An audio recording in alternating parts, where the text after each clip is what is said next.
네, 오전에는 불편한 진리와 편안한 거짓이라는 제목으로 예레미야 29장 하나님 말씀을 선포했고요. 소그룹 모임을 통해서 여러분 요즘 내게 다가오는 불편한 진리가 무엇인지 나눔을 하셨는지요? 오늘 오후에는 자비의 책이라는 제목으로 예레미야 30장에 하나님의 말씀을 선포하고자 합니다. 다 함께 따라해 보시겠습니다. 자비의 책. 네, 여러분에게는 성경이 어떤 책입니까? 알 수 없는 비밀의 책입니까? 무서운 책입니까? 무거운 그냥 두꺼운 책입니까? 저에게는 성경은 베풀지 않아도 되는 하나님의 최고의 자비의 책이다. 이렇게 다가왔습니다. 내 영혼의 내비게이션, 내 영혼의 보물지도, 내 영혼의 회복의 책, 자비의 책. 자비가 뭔가요? 남을 깊이 사랑하고 가엾게 여기는 것이죠. 또 그런 가여운 마음으로 베푼 혜택, 우리 하나님의 그 베풀지 않아도 되는 자비, 그것이 바로 언약이라고도 공부를 했는데요. 그렇게 남을 깊이 사랑하고 가엾게 여김으로, 그 가엾음으로 인해서 베푸는 그 혜택을 자비라고 하는 것입니다. 오늘 본문에서는 예레미야서의 중심적인 위치를 차지하고 있는 30장이 시작이 돼요. 그래서 30, 31, 32, 33장까지는 앞에 예레미야서의 분위기와는 완전히 다른 전환의 장이 됩니다. 30에서 33장까지는 앞에 예레미야서의 분위기하고는 완전히 다른 전환의 책. 어떤 분위기일까요? 회복과 위로의 책이 된다는 것이죠. 회복과 위로와 안위가 중심을 차지하게 됩니다. 그래서 많은 학자들은 이 부분을 위로의 책이다, 위안의 책이다, 재탄생의 책이다 라고 부르는 부분이 30장에서 33장에 해당합니다. 오랜만에 밝은 이야기가 이제 나올 것 같죠? 그러나 그 사이에 여전히 하나님의 공의와 정의의 기준이 흐르고 있어요. 그냥 무턱대고 잘 된다, 아무런 규칙도 질서도 법칙도 없이 그런 하나님이 아니라는 겁니다. 부디 오늘 말씀을 통해서 성경이 자비의 책으로 마음에 간직하게 되는 은혜가 있으시기를 주님의 이름으로 소원합니다. 29장을 오전에 봤고요. 넘어가서 30장 드디어 봅니다. 이 30장만 오늘은 오후 시간에 살펴볼 텐데요. 30장은 장 제목을 회복 약속, 회복의 약속, 회복 약속, 그게 이제 30장에 해당합니다. 우리가 오전에는 편지 2장을 봤었죠. 예레미야가 보낸 편지와 스마야가 쉐마 여호와라고 하는 이름을 가졌지만 거짓 선지자였던 스마야의 편지를 우리가 읽어봤었습니다.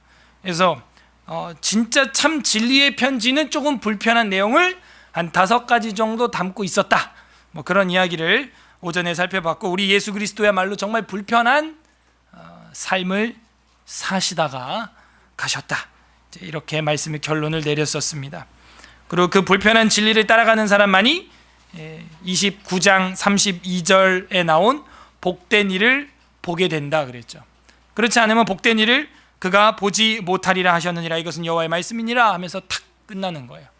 복된 일을 저나 여러분이나 많이 봐야겠죠. 그것이 은혜로운 삶인 것입니다.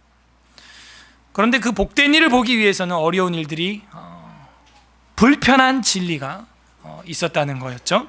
자, 이제 그 어려운 이야기들을 잠시 접어두고 30장에는 정말 하나님의 본심이었던 마음이 나오는 거예요. 오전에 본심이라고 제가 하나님의 마음에 해당하는 절이라고 표시해라는 절이 몇 절이었어요? 11절 정답. 이게 하나님 본심이었는데 이거의 확장판이라고 보시면 되겠어요. 11절이 하나님의 생각은 평안이요 재앙이 아니고 미래와 희망을 주는 거였다. 그런데 그 법칙이 있다는 거죠. 순리가 있다는 것입니다. 하나님의 진리가 있다는 거예요. 십자가 뒤에 그 죄값을, 우리 인류의 모든 죄를 예수 그리스도의 짐을 지운 다음에 못 박아 죽이고 그 다음에 부활의 영광을 주는 게 하나님의 법칙이었다는 겁니다. 여기도 마찬가지예요. 그래서 그 11절에 대한, 29장 11절에 대한 그 확장판이 30장에서 33장이 된다, 그렇게 보면 되겠습니다. 자, 30장 1절에서 3절을 우리가 아까 봉독을 했는데요. 여호와께로부터 말씀이 예레미야에게 임하여 이르시니라. 여러분, 성경 해석학에서 가장 기본은 반복되는 단어라 그랬고, 여호와께로부터 말씀이 예레미야에게 임했다 이 말은요 수십 번 나오고 있습니다. 지금 우리에게도 지금 하나님의 말씀이 동일하게 임하고 있는 거예요. 예레미야에게 영감하셨던 그 말씀이 지금 우리에게 조명되어서 그대로 들리고 있는 겁니다.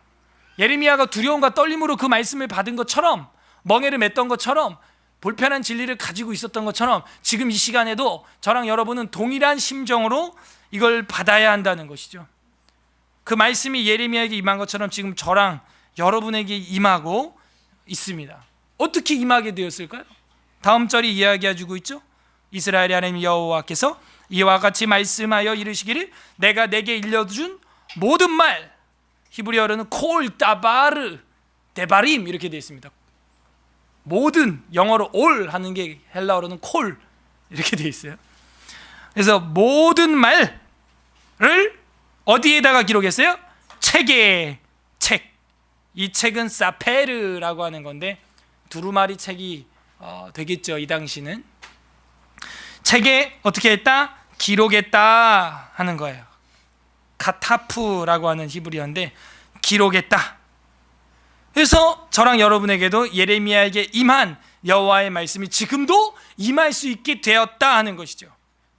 그래서 우리 기독교의 중요한 것은 바로 이 모든 말이 책에 기록되어 있다는, 옆에다가 관주 링크를 달기를 다니엘 9장 2절 다니엘 9장 2절 해놓고 찾아봐야죠. 자, 예레미야 다음 세대에 이 성경을 쓴 다니엘 9장 2절을 한번 보시겠습니다. 다니엘 다다다음 책에 있죠. 예. 다니엘 9장 2절 우리 다 함께 1248페이지 읽어보겠습니다. 고약 1248페이지 다니엘 9장 2절 시작. 곧 그 통치 원년에 나 다니엘이 예레미야에게 70년 만에, 네, 제가 이제 초점을 맞춘 것은 9장 2절 다니엘 9장 2절에 곧 그 통치 원년에 나 다니엘이 책을 통해, 뭘 통해? 예. 지금은 기도원을 통해가 아니라 뒷동산을 통해가 아니고 삼각산을 통해가 아닙니다. 뭘 통해? 책을 통해. 여러분, 다니엘이 어떤 사람인지 성경 강좌 들어서 아시잖아요. 1장에 보면은 술객 박사들보다 지혜가 몇 배나 컸다? 지혜가 몇 배나 컸던 사람이에요? 10배나 컸던 사람임에도 불구하고 이 사람이 하나님의 온전한 뜻을 알려면 뭘 통해야 된다는 거예요? 책을 통해야 된다는 거예요. 정확히 나오고 있잖아요. 그 통치 원년 나 다니엘이 책을 통해 여호와께서 말씀으로 선지자 누구에게? 예레미야에게 알려주신 그 연수를 깨달았어요. 곧 예루살렘의 황폐함이 70년 만에 그치리라 하신 것이죠. 정확히 우리가 지금 보고 있는 그 29장 30장 그 흐름 아니겠어요? 회복 70년 만에 돌아가리라. 오늘 오전에도 29장 10절에서 70년이 차면 내가 너희를 돌려보내겠다. 그래서 저희들이요 하나님의 계시의 말씀보다 내 지식을 높이 둘 수 없다는 것입니다. 성경은요 이렇게 곳곳에 자비의 보석들을 가지고 있어요. 성경은 자비로운 책. 여러분에게 성경은 어떤 책입니까? 단지 비밀의 책, 무서운 책, 무거운 책, 두려운 책인가요? 다니엘은 어떤 책으로 다가왔을까요? 자비의 책인 거예요. 와! 예레미야를 통해서 모든 말을 책에 기록했구나. 그래서 우리가 책을 열심히 봐야겠어요. 그 중에 1번 책이 뭐예요? 성경책. 따라하세요. 성경책. 이 성경책을 열심히 마르고 닳도록 봐야 됩니다. 목표를 잡으세요. 제 목표는 우리 아이들이, 제 아이들 말입니다. 우리 교회 아이들도 마찬가지지만 제가 뭐 억지로 하는 것 같아서 일단 저희 아이들은 국어 한글을 뗐다, 기억 니은을 뗐다 그러면 뭐 영어 ABCD는 뭐 금방 할 거니까 바로 그냥 히브리어 헬라어 알파벳 송을 가르치는 거예요. 그래서 성경 원어를 10세 이전에 읽게 만들 겁니다. 됩니다. 여러분 안 될 것 같죠? 돼요. 충분히 됩니다. 읽을 줄 알아요. 읽을 줄. 그래서 초등학교 3학년 정도 되면은 히브리 헬라어 그냥 읽을 줄 알아야 되는 거예요. 충분히 가능하다는 거죠. 뜻 문법은 뭐 나중에 하더라도. 제가 이 생각을 왜 하냐면 저번에도 말씀드렸지만 세상 연예인들 키우는데도 뭐 YG나 뭐시기 JYP 이런 연예 기획사에서도 조기 교육을 아이들을 갖다 미국에 보내가지고 그 힙합에 물들게 만들고 이상한 재즈에 물들게 락에 물들게 만들고 세상 공중권세 잡은 자들 문화를 만드는데도 그렇게 키우는 거예요. 그리고 운동을 시켜도 말이죠. 제가 얼마 전에 보니까는 뭐 한 6살, 7살 됐을까? 아주 그 조그만 꼬맹이들을 4명 그냥 졸졸졸졸 그 스케이트복을 이렇게 운동복을 입혀갖고 스케이트 연습하는 장면을 제가 이렇게 봤는데 조그만 애들이 폼이 끝내주더라고. 코딱지만한 애들이 막 와, 제가 보고 야 폼은 진짜 수준급이다. 그럼 다 됐죠 뭐. 자, 그걸 보면서 야 세상 연예 기획사들도 세상 운동을 시키는 것도 저렇게 6살, 7살 때 벌써 폼 다 나왔어. 이제 근력과 이제 여러 가지 기술만 익히면 될 것 같아 보니까. 그 4명이 나란히 샥 이러고 딴 애들은 막 다 커서도 막 엉거주춤 막 이러고 있는데 그 코치가 있는 거예요 보니까. 탁 하는 뭐 축구도 뭐 차범근 축구 교실 뭐 이런 것처럼 어려서부터 탁 인사이드 아웃사이드 뭐 프리킥 페널킥 뭐 다 찰 줄 아는 거예요. 우리 교회는 뭘 해야 될까요? 그런 거 해야 되나요? 를 생각해 볼 때 우리 교회가 할 수 있는 세상과 다른 거는 이 책밖에 없습니다. 책. 모든 말을 책에 기록했기 때문이죠. 예레미야 30장 2절에서는 그걸 얘기하고 있잖아요. 모든 말을 책에 기록했다네요. 기록했다. 그래서 결국에는 우리 기독교가 세상과 차이가 나는 것은 다른 거 아니에요. 이 성경이에요. 성경을 아는 지식, 하나님의 뜻을 헤아릴 줄 아는 어린 사무엘과 같은 마음, 어려서부터 세마포 에봇을 입는 것, 그것이 우리 안에 어려서부터 새겨져야 되는 것. 그래서 우리 아이들을 데리고 오고 아이들을 교육시키고 하는 거 아닙니까? 그래서 여러분 잘 알고 있는 윌리엄 셰익스피어라고 하는 사람이 뭐라 그랬어요? 500년 전의 사람인데 이 성경이야말로 이건 하나님이 썼다. 성경을 하나님이 쓰지 않았다면 자기는 성경을 쓴 사람을 하나님으로 믿겠다. 그런 말을 했다는 거예요. 더 나아가서 얼마 전에 어떤 그 연극을 석박사를 하신 목사님이 한 분 계십니다. 한국에서 이제 신학을 하고 미국에 가서 연극, 뮤지컬, 연극을 석박사 학위를 따신 연극 박사님이 계세요. 목사님이신데 그분이 이제 이 셰익스피어에 대하여 연구를 하셨는데 제가 잘 몰라요. 셰익스피어에 대해서 뭐 햄릿이나 뭐 로미오와 줄리엣 뭐 키케아 뭐 그런 거죠. 그 작품들 중에서 또 다른 어떤 한 작품이 있는데 제 이름 기억도 안 나요. 뭐 몇 번 뭐 이런 게 있어요. 그 작품 제목이 Lord of My Love 뭐 이런 어쩌고 저쩌고 뭐 이런 극이 있어요. 그 로드가 뭐냐? 주인 정도가 아니고 주님이라고 하면서 성자 하나님을 가르친다라는 어떤 그 논문을 발표를 했습니다. 그래서 봤더니 셰익스피어 작품에 그 성경에 의하여 영감받은 작품이 너무 많다는 거예요. 그래서 그 기사가 어떻게 났냐면 예술적 영감의 원천은 성경이었다. 셰익스피어의 예술적 영감의 원천은 성경이었다. 이래가지고 박수갈채를 받고 그 발표하는 그런 기사를 봤습니다. 예술을 해도요, 우리가 예체능을 해도요, 성경을 통해서 받은 음악, 성경을 통해서 받은 미술, 성경을 통해서 받은 예술 다른 거예요. 차원이 500년 전, 400년 전 작품이 지금도 전 세계에서 공연이 되고 있잖아요. 그러니까 우리도요, 제가 예체능을 다 부인하는 거 아니에요. 하나님의 원천이 되는 성경을 통하여 받은 그 감각으로 예술을 해도 체능을 해도 해야 한다는 거예요. 패트릭 헨리라고 하는 사람을 아시나요? 미국의 독립운동가인데 이 패트릭 헨리라고 하는 사람도 거의 한 300년 전 사람입니다. 그 유명한 연설 중에 이 사람이 독립운동을 하면서 미국에서 무슨 말을 했어요? 자유가 아니면 뭘 달라? 죽음을 달라 해가지고 아주 유명해졌죠. 자유가 아니면 죽음을 달라. 근데 이 사람이 성경에 대하여 평가한 이야기가 한 줄 있어요. 뭐라 그랬냐면, 성경의 가치에 대하여 평가할 때 성경의 가치는 인류 역사의 모든 책을 합친 가치보다도 크다, 이런 신앙을 가지고 있던 사람이었다는. 독립운동을 해도 다른 거예요. 하나님의 감각으로, 하나님의 영감으로 기록된 성경을 원천으로 삼고 독립운동하는 패트릭 헨리, 윌리엄 셰익스피어, 다른 거예요. 다니엘도 마찬가지입니다. 아무리 지혜가 뛰어난 10배나 뛰어난 사람이었지만 성경을 통하지 않고는 알 수 없었던 하나님의 뜻과 비밀과 역사의 흐름이 있었다는 거예요. 그래서 우리가 이 성경을 볼 때 우리에게 모든 인생과 역사의 정답을 보여주고 있는 책이라는, 그런 의미에서 성경은 자비의 책이에요. 모든 것을 우리에게 원천적으로 원리적으로 알려주고 있는 책이라는 것이죠. 그래서 이 30장 2절 끝절은 굉장히 중요합니다.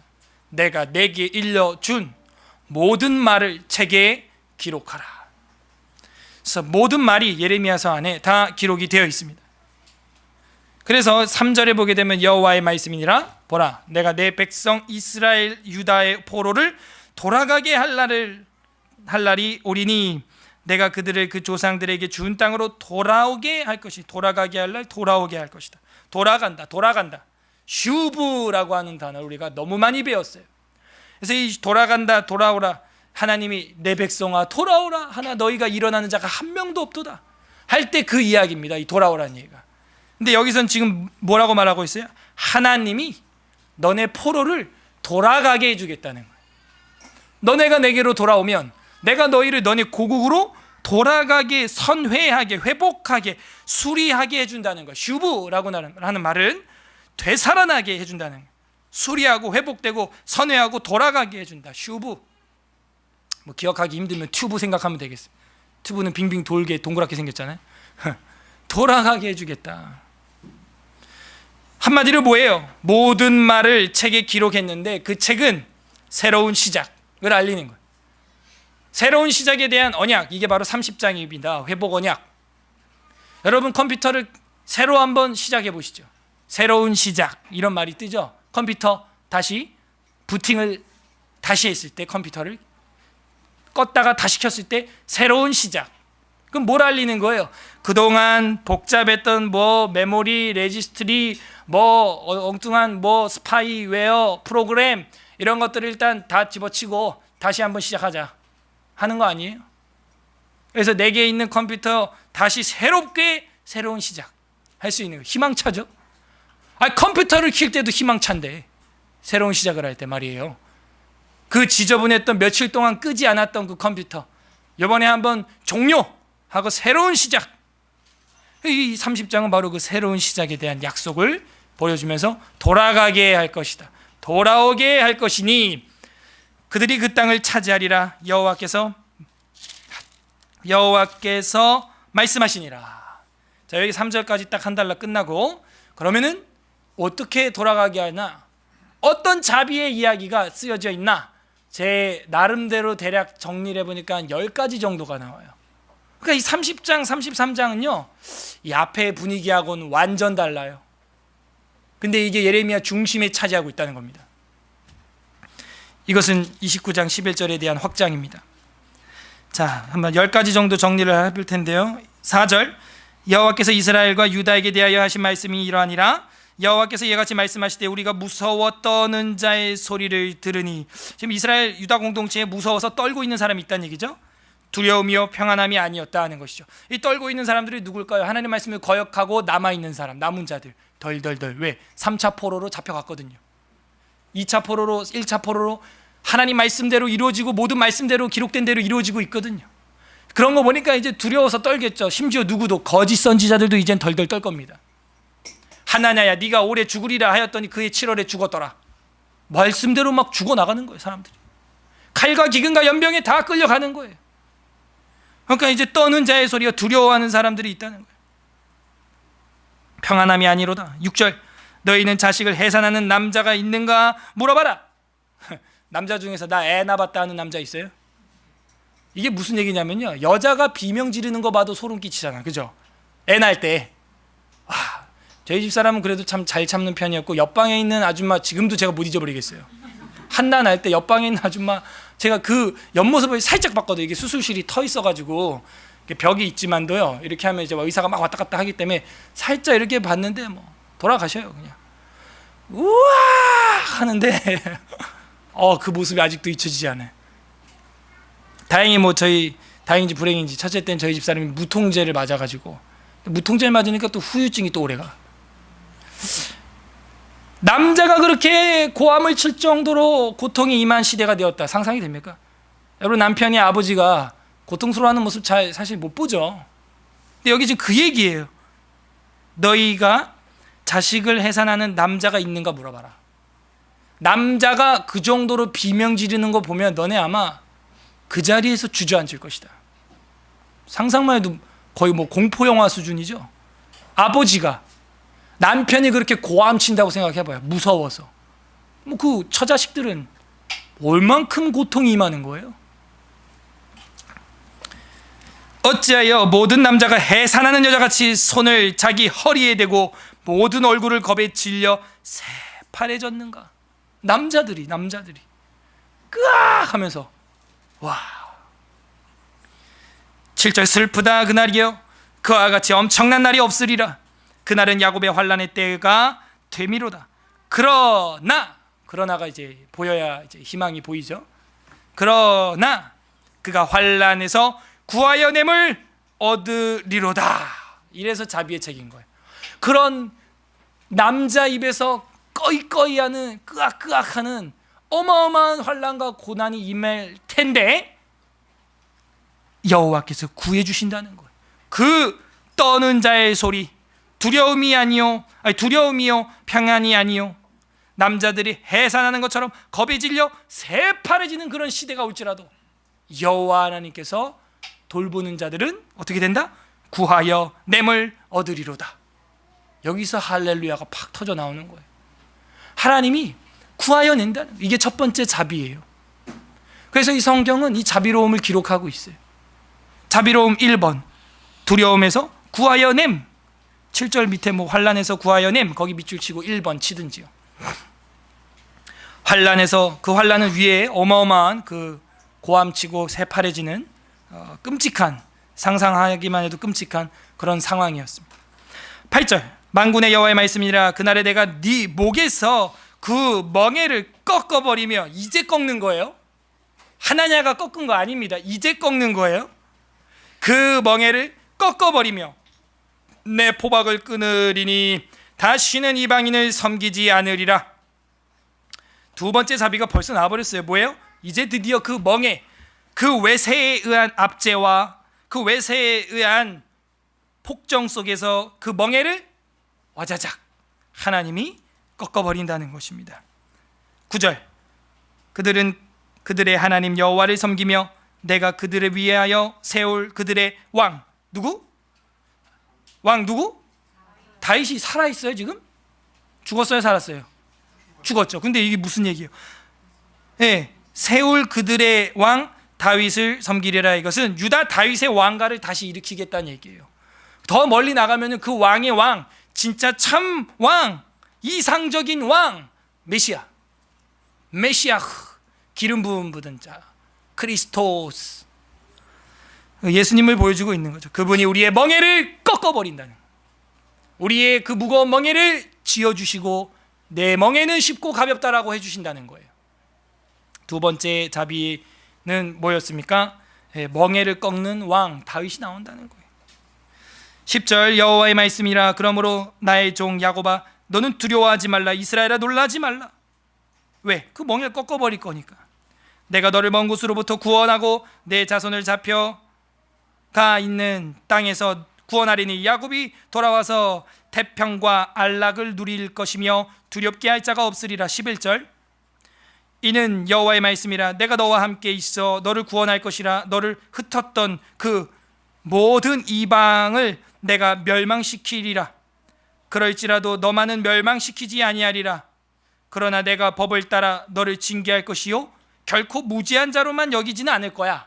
회초리는 맞아야 된다 이 얘기죠. 제가 자비가 흘러가지만 그 안에 하나님의 정의의 기준은 나온다고 제가 아까 말씀을 드렸습니다. 12절 여호와께서 이와 같이 말씀하시니라.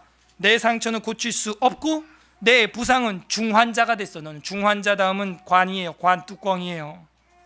내 송사를 처리할 재판관이 없고 내 상처에는 약도 없고 처방도 없어. 14절 너를 사랑하던 자가 다 너를 잊고 찾지 아니하니 이는 내 악행이 많고 내 죄가 많기 때문에 나는 내 원수가 당할 고난을 네가 받게 하며 잔인한 징계를 내렸도다. 15절 너는 어찌하여 네 상처 때문에 부르짖느냐. 내 고통이 심하도다. 내 악행이 많고 내 죄가 허다함으로 내가 이 일을 너에게 행하였느니라. 16절 그러므로 너를 먹는 모든 자는 잡아먹힐 것이며, 그러니까 너를 학대하는 나라를 말하는 거예요. 내 모든 대적은 사로잡혀 갈 것이고 너에게서 탈취해 간 자는 탈취를 당할 것이며 너에게서 노략질한 모든 자는 노략물이 되리라. 세 번째 뭐냐면요, 정리를 해보면 모든 이방인들이 망한다는 것입니다.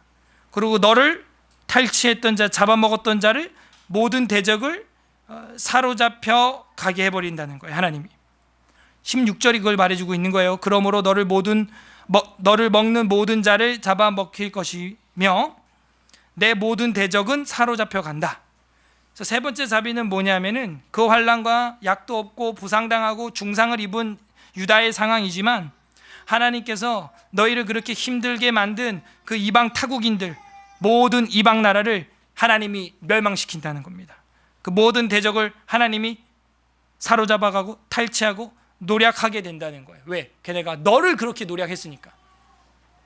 세 번째 자비는 모든 대적은 사로잡혀감, 모든 대적은 멸망당함이 되겠어요. 그게 10절부터 한 16절까지 우리가 방금 읽은 겁니다.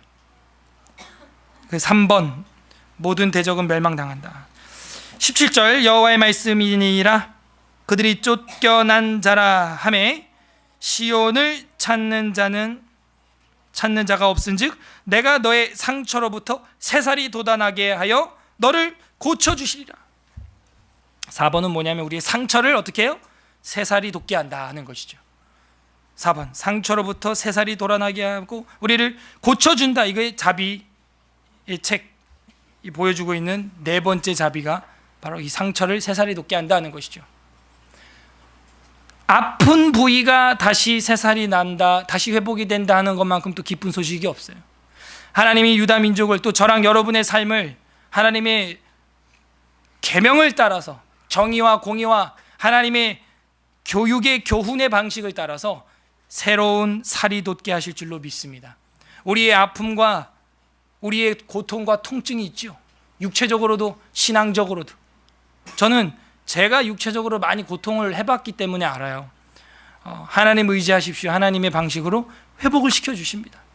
물론 약도 쓰고 병원 치료도 하겠지만요, 의사들도 할 수가 없어요. 마지막에는 다 꼬매놓고 기도하세요.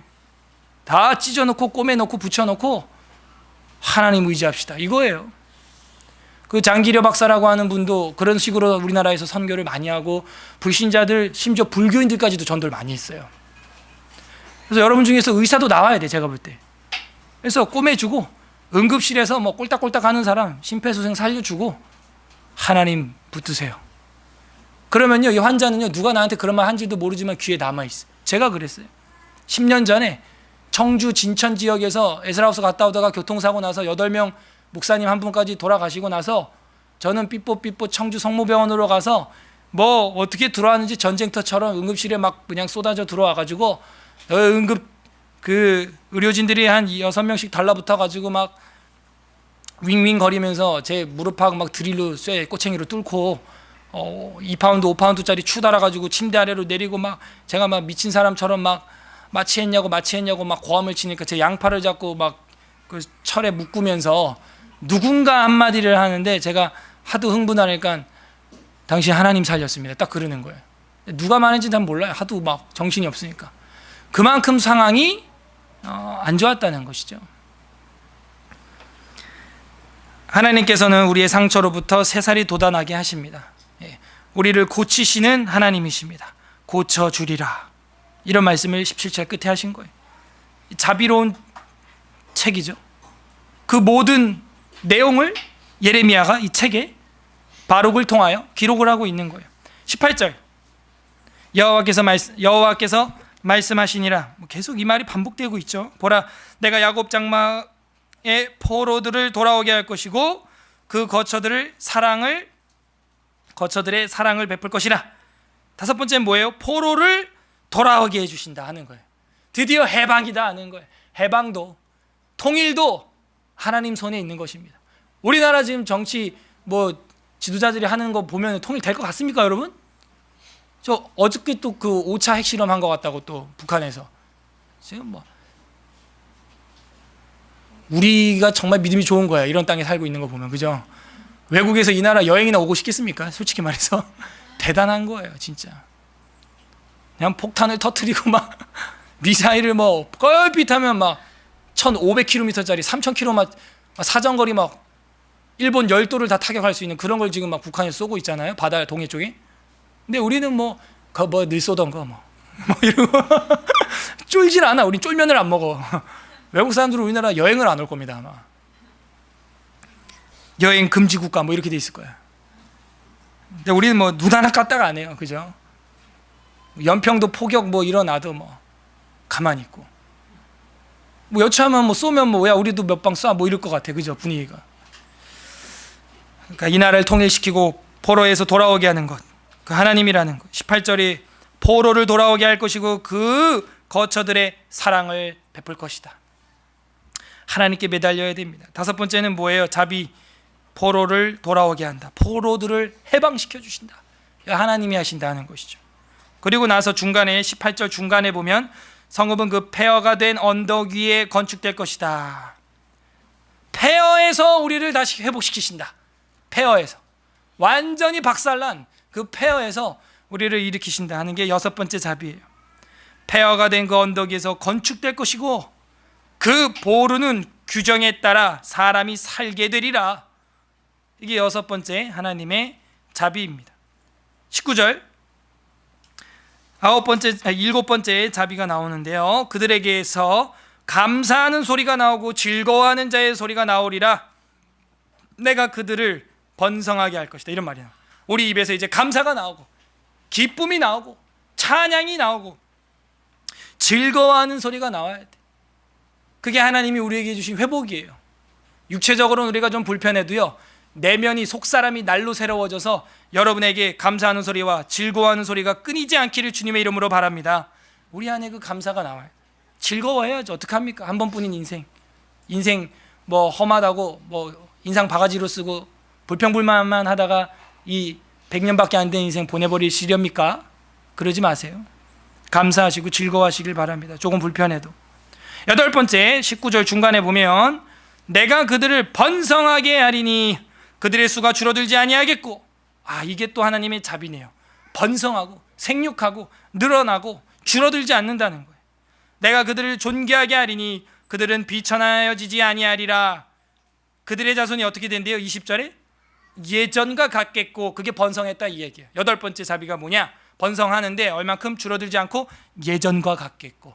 옛날에 금잔디 동산에 나의 살던 고향은 옛적 같게 하옵소서. 나중에 예레미야 애가를 보게 되면 요거에 대한 슬픈 노래가 나와요. 예전 같게 해주신다는 그 하나님의 약속, 그게 그리워서 그냥 지금만 같으면 돼요. 사실은 예전과 같겠고.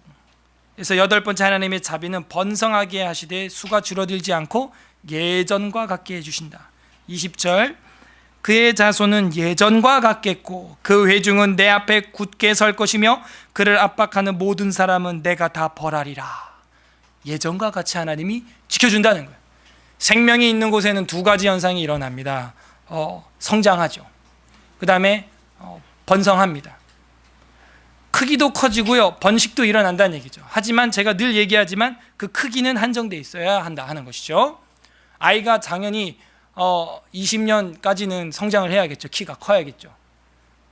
출가할 때까지는 말이죠. 생육하고 번성할 만한 시집장가 갈 나이가 성장한 몸이 될 때까지는 계속 커야 돼요. 불어나야 됩니다. 세포 분열이 일어나야죠. 하지만 그것이 계속해서 불어나서 키가 192m, 3m 된다고 기뻐할 엄마 아빠는 없을 겁니다. 살이 적당히 쪄야지. 이게 뭐 90, 100, 200, 300 슈퍼 고도 비만으로 갈 때 좋아할 부모가 아무도 없어요. 어이구 번식하고 있구나. 어이구 성장하고 있구나. 그럴 부모가 없다는 얘기죠.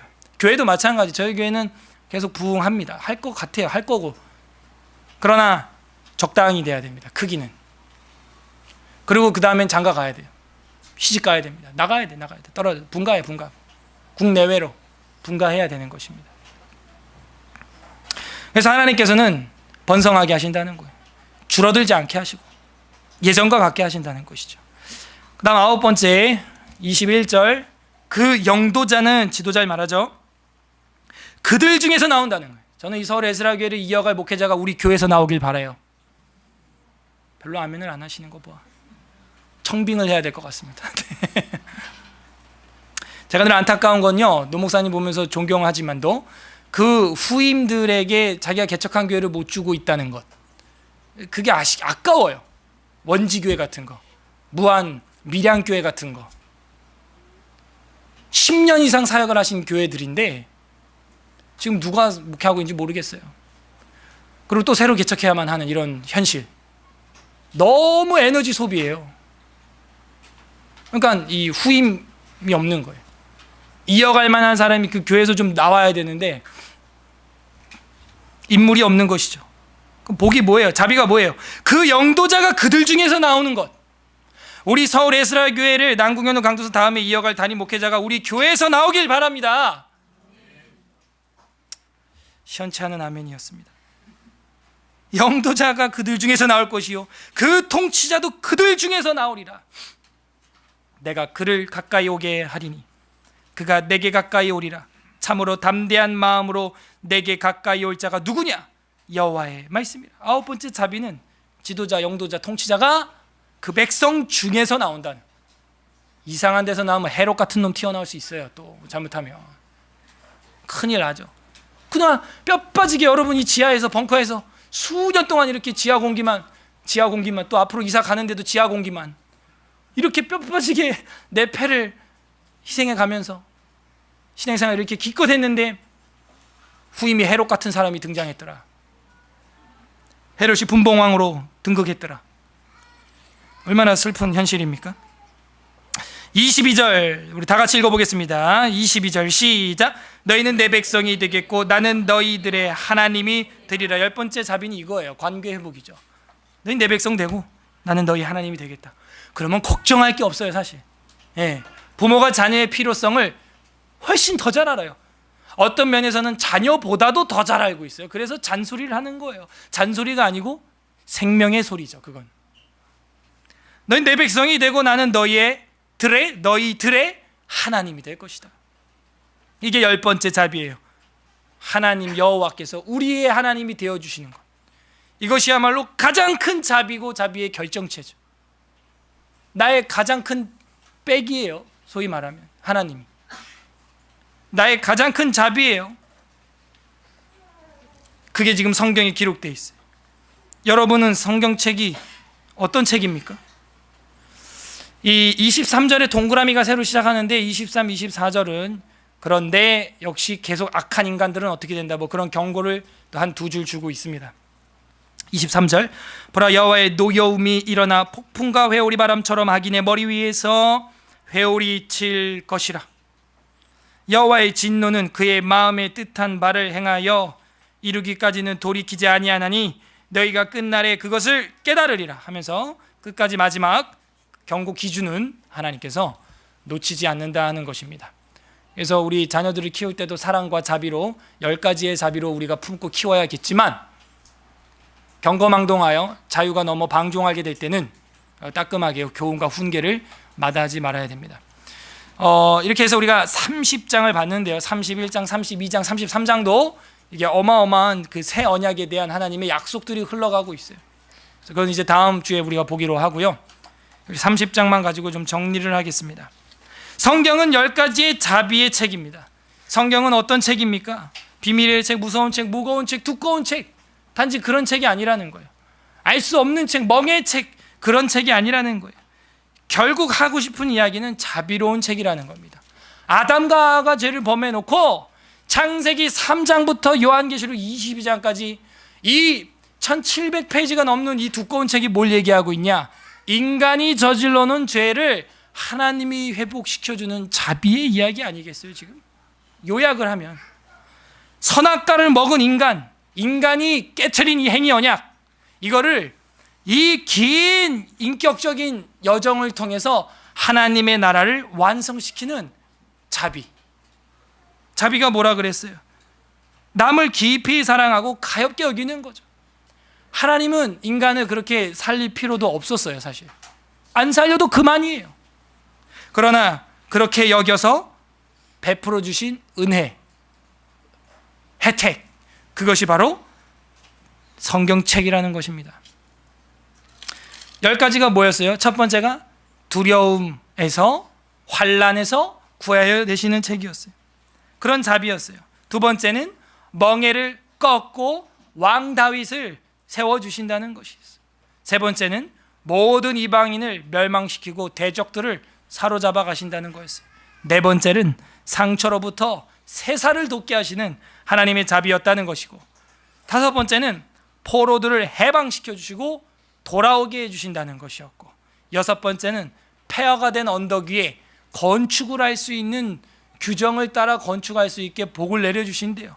일곱 번째 자비는 뭐였어요? 감사하는 소리와 즐거워하는 소리가 나오게 해주신다는 거였고, 여덟 번째는 번성하고 수가 줄어들지 않되 예전과 같게 해주신다고 했어요. 아홉 번째는 영도자와 지도자와 통치자가 그 백성 중에서 나오게 된다는 것이었고, 열 번째 자비는 우리가 그의 백성이 되고 하나님이 우리의 하나님이 되어주신다는 것이죠. 이것이 지금 예레미야 흐름에서 완전히 전환을 보여주고 있는 30장이 말하는 것입니다. 이 성경책은 모든 말을 책에 기록하라 하는 30장 2절을 순종했기 때문에 기록이 되어 있는 것이죠. 윌리엄 셰익스피어보다, 패트릭 헨리보다 우리는 얼마나 더 큰 어록을 남겨야 될까요? 자, 디모데후서 4장 13절 관련 구절을 좀 보겠습니다. 신약성경 디모데후서 4장 13절, 설교는 결론을 향해 왔습니다. 디모데후서 4장 13절 347페이지, 신약성경 347, 디모데후서 4장 13절 다 같이 한 목소리로 읽겠습니다. 디모데후서 4장 13절 신약 347페이지 시작. 네가 올 때 내가 들어와 가보의 집에도 겉옷을 가지고 오고 또 책은 특별히 가죽 종이에 쓴 것을. 뭐는 특별히? 책은 특별히. 이거 누가 하는 말이냐? 이거 사도 바울인데요. 디모데후서 4장은 유언장이에요. 이게 지금 아시죠? 이제 목 잘립니다. 끝까지 붙들고 있는 게 뭐예요? 책은. 지금 책이 눈에 들어와. 지금 로마 사형수 감옥에 들어와 있는데, 지금 우리는 지금 밖에 있는데도 안 들어오는데, 사형수 감옥 안에 들어있는데 책이 지금 특별히 가죽 종이에 쓴 책. 그러면 책 종류가 많다는 얘기예요. 가죽 종이에 쓴 거, 파피루스에 쓴 거, 뭐 코덱스 책, 뭐 여러 가지 책이 많이 있다는 얘기죠. 자기는. 그러니까 사도 바울을 보면서 우리가 배울 수 있는 건 정말 나의 사랑하는 책을 가지고 있는 사람이었군요. 이 성경은 자비의 책입니다. 다음 히브리서 10장 7절 보겠습니다. 뒤로 쭉 한 책만 넘어갑니다. 다다음 책에 보시면 히브리서 10장 7절 363페이지, 히브리서 10장 7절 다 같이 읽겠습니다. 시작. 이에 내가 말하기를 하나님이여 보시옵소서, 두루마리 책이 나를 가리켜 기록된 것 같이 하나님의 뜻을 행하러 왔나이다 하셨느냐. 결국에는요, 모든 뜻이 기록된 두루마리 책이 가르친 것 같이, 두루마리 책에 나를 가르쳐 기록된 것 같이 하나님의 뜻을 행하신 분, 바로 영원한 제사장, 우리 주 예수 그리스도라는 것이죠. 예수 그리스도께서도 결국 두루마리 책에 가르쳐 기록된 대로 사셨다 하는 걸 말하고 있습니다. 우리 마지막 책인 요한계시록 1장 한번 가볼까요? 요한계시록 1장 11절, 계시록 1장 11절. 제가 읽어보겠습니다. 계시록 1장 11절. 이르되 네가 본 것을 두루마리에 써서 에베소, 서머나, 버가모, 두아디라, 사데, 빌라델비아, 라오디게아 등 7교회에 보내라. 뭐를? 두루마리에 어떻게? 써서, 기록해서 보내라는 거. 그래서 우리 기독교의 핵심은요, 모든 말을 책에 기록하라 한 예레미야 30장 2절이 성경 전체에 흐르고 있다는 거예요. 그럼 예레미야가 쓴 하나님 뜻 다르고, 요한이 쓴 하나님 뜻 다르고, 바울이 보는 책 다른 가죽 책이었을까요? 아니, 그 책이 뭐냐고요. 여러분에게 성경은 어떤 책이냐 이거죠. 제가 처음에 했던 질문이. 자, 3장 5절, 계시록 3장 5절 다 같이 한번 읽어보겠습니다. 계시록 3장 5절 시작. 이기는 자는 이와 같이 흰 옷을 입을 것이요 내가 그 이름을 생명책에서 결코 지우지 아니하고 그 이름을 내 앞에 그 천사들 앞에서 시인하리라. 제가 이 구절을 딴 이유는, 우리가 보는 성경책을 열심히 보는 사람은 또 다른 책이 기록이 된다는 거예요. 생명책에. 이기는 자는 이와 같이 흰 옷을 입을 것이고 내가 그 이름을 생명책에서 결코 지우지 않는다는, 책을 사랑했던 그 사람의 이름은 또 다른 책에 이름이 기록되어 있는데, 생명책, 최고의 자비의 책, 생명책, 거기에 저와 여러분의 이름이 기록되어 있어야 될 줄로 믿습니다. 이 생명책에 대한 이야기는 요한계시록 마지막까지도 나와요. 20장 12절 한번 펼쳐보세요. 계시록 20장 12절, 계시록 20장 12절에 보시면 다 같이 읽겠습니다. 20장 12절 시작. 또 내가 보니 죽은 자들이 큰 자나 작은 자나 그 보호자 앞에 서 있는 책들이 펴있고,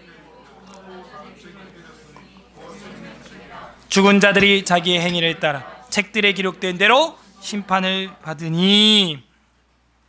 그래서 보좌 앞에 서 있는데 책들이 펴 있고 또 다른 책이 펴졌으니, 그 책들이 다 뭐냐? 생명책이라는 거예요. 죽은 자들이, 저랑 여러분도 죽을 것이죠, 한 번은. 죽은 자들이 자기 행위를 따라 책들에 기록된 대로 심판을 받는다는 거예요. 그러면 우리의 삶을 어떻게 살아야 되느냐? 자비로운 책인 성경책대로 내 몸을 연필로 삼고 내 삶을 글씨로 여겨서 이 성경책을 대필하는 마음으로, 성경책을 사본, 복사를 하는 마음으로 내 삶을 살아야겠구나. 이제 저랑 여러분이 팬이 되는 거예요. 그래서 우리 삶을 성경책에 맞게 살아갈 때 하늘에 있는 생명책에 저랑 여러분의 행위가 기록이 된다는 거예요. 그러면 그 하늘에 있는 책에 우리의 삶의 행위를 올바로 기록을 하려면 베껴 쓰기를 잘하면 되는 거예요. 성경에 기록되어 있는 이 모든 기록을 우리의 삶으로 그대로 베껴 쓰기를 하면 되는 거예요. 그러면 하늘에 있는 책에, 펼쳐져 있는 책에 성경 내용대로 남궁현우가 살았구나, 성경 내용대로 서울에스라교회 누가 살았구나, 그대로 그냥 복사만 하면 되는 거예요. 이론은 참 쉽죠. 삶에서 실행하기란 만만하진 않겠죠. 다음 절 15절 보세요. 계시록 20장 15절에 누구든지 생명책에 기록되지 못한 자는 불못에 던져지리라. 예레미야서하고 뭐 다른 게 없어요. 그 참 자비로운 이야기도 10가지 지나가지만 마지막 정의와 재판에 대한 기준은 확실하게 하나님이 보여주고 있다는 것이죠. 요한 사도의 글을 우리가 보고 있습니다. 기왕에 요한 문헌을 보고 있으니 우리 요한복음 한번 보겠습니다. 우리 주님께서는 어떻게 사셨는가, 제가 예전에도 한번 설교를 한 적이 있는데요. 예수님은요 그대로 베껴쓰기라고 살았어요. 요한복음 17장 12절 체크가 되어 있는 분들도 있을 겁니다. 제가 예전에 설교를 한 적이 있습니다. 요한복음 17장 12절에 보게 되면은 내가 그들과 함께 있을 때 내게 주신 아버지의 이름으로 그들을 보존하고 지켜나이다. 그 중에 하나도 멸망하지 않고 다만 멸망의 자식뿐이오니 이는 성경을 응하게 함이니이다. 그래서 예수님의 삶을 통하여서 양과 염소가 갈라지는데 성경을 응하게 하기 위하여 예수님은 그렇게 사셨다는 거예요. 그 다음 장 18장 9절에도 보면은 이는 아버지께서 18장 9절 요한복음 이는 아버지께서 내게 주신 자 중에서 하나도 잃지 아니하여 싸움나이다 하신 말씀을 응하게 하려 함이러라. 예수님은 말씀을 응하게, 성경을 응하게 하는 삶, 베껴쓰기의 삶, 사본의 삶을 사셨다는 거예요. 18장 32절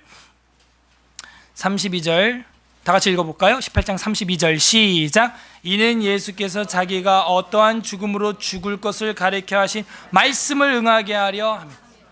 죽는 것까지도 말씀대로 죽는다는 거예요, 예수님.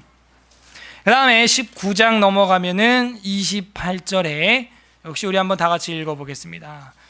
19장 28절 시작. 그 후에 예수께서 모든 일이 이미 이루어진 줄 아시고 성경을 응하게 하려 하사 이르시되 내가 목마르다 하시니, 십자가에 달려서 그 고통을 당하는데도 시편의 예언을 이루기 위하여 말을 해야 하는 거예요. 내가 목마르다 이렇게. 왜? 구약의 그 예언의 말씀을 그대로 사셔야 되겠기에 죽기 직전 그렇게 고통스러운 순간에 말 한마디 하기에도 힘든 그 순간에 숨쉬기도 힘든 그 순간에 내가 목마르다라고 말을 해야 한다는 것이죠.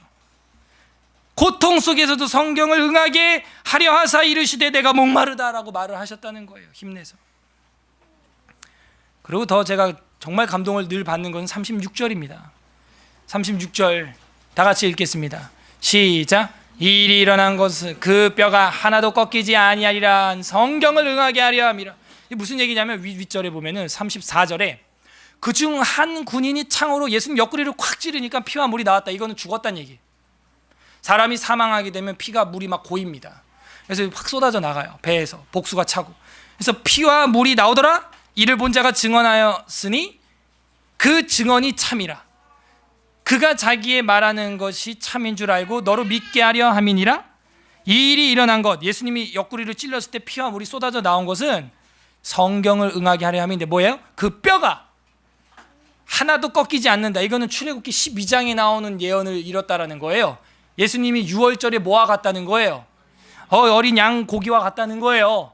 그래서 그 뼈를 꺾지 않는다 한 그것이 예수님 몸에도 그대로 이루어져서 성경을 응하게 했다는. 이게 왜 감동이 됩니까? 예수님은 그 시체까지도, 죽는 방식뿐만이 아니고 시체까지도 뭐예요? 성경대로 시체가 죽어져 계신다는 거예요. 우린 살아서도 못하는데요, 예수님은 그 시체까지도 성경대로 돌아가셔 계신다는 거예요. 우리 주님 어떻게 배울까요? 우리는 살아서도 오장육부 멀쩡해서도 못 살고 있는데 말이죠.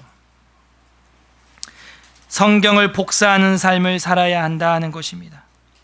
바울은 죽는 직전에도 특별히 책은 그리고 찾았어요. 웨스트민스터 신앙고백서 제 7과 7장에 보게 되면은 7장 4항이 하나님의 언약이죠. 여러분 잘 아는 언약. 그 4항에 보게 되면 이 은혜 언약은 성경에서 자주 언약, 유언이라는 이름으로 나타난다. 이것은 유언자이신 예수 그리스도의 죽음과 영원한 기업과 거기 속해 있는 모든 것들을 포함하여 언급하는 것이다.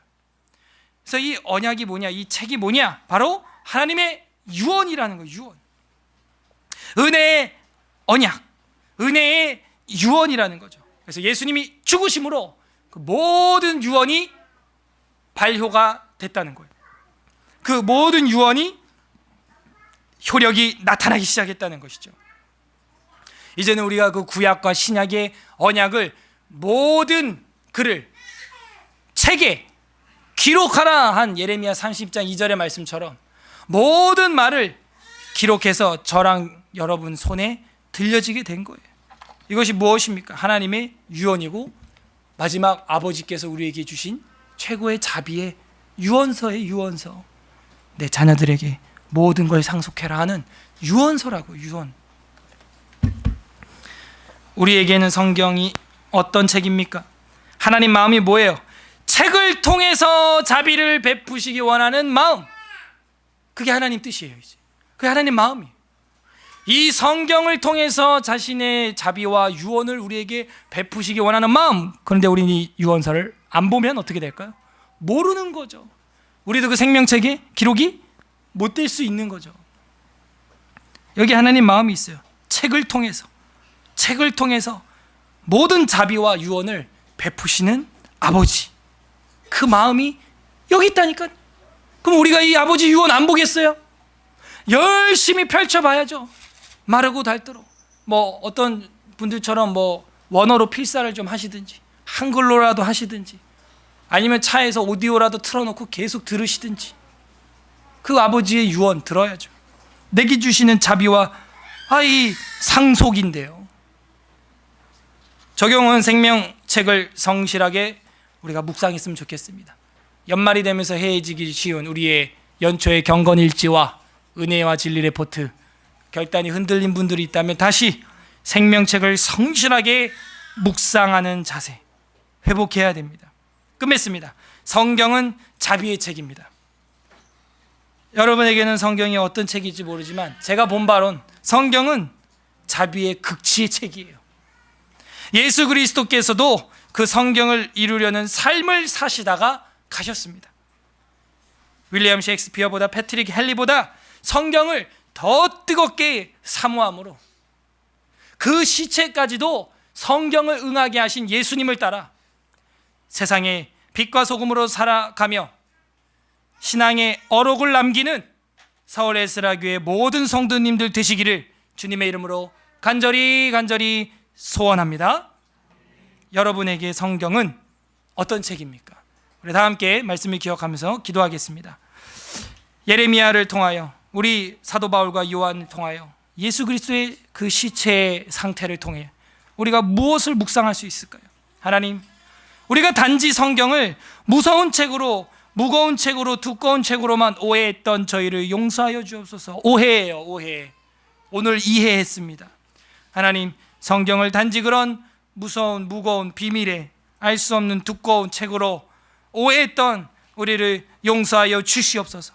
두 번째로는 이젠 성경을 사랑과 자비의 책, 새 살이 돋게 하는 책, 옛적과 같게 하는 책, 우리를 하나님 백성 삼아주시는 책, 우리를 두려움에서 구하여내는 책, 멍에를 꺾는 책, 우리에게 영원한 왕 다윗을 소개해주는 책, 모든 대적을 물리치는 책, 포로에서 해방시켜주는 책, 폐허에서 건축하는 책, 감사와 즐거운 소리가 멈추지 않는 책, 우리 중에 영도자와 지도자와 통치자가 나오게 하는 책, 사랑과 자비의 책으로 받게 하시고 꿀보다 더 달게 먹게 하여 주시옵소서. 세 번째, 10가지 회복을 넘어서 우리의 이름이 이제는 생명책에 기록된 저희들, 그렇게 생명책에 기록된 아들 딸답게 살아가는 우리들 되게 하여 주시옵소서. 우리 이렇게 회개하는 기도와 간구하는 기도 하나님 앞에 올려드리도록 하겠습니다. 기도하겠습니다. 하나님 아버지, 성경을 무서운 책으로만, 무거운 책으로, 두꺼운 책으로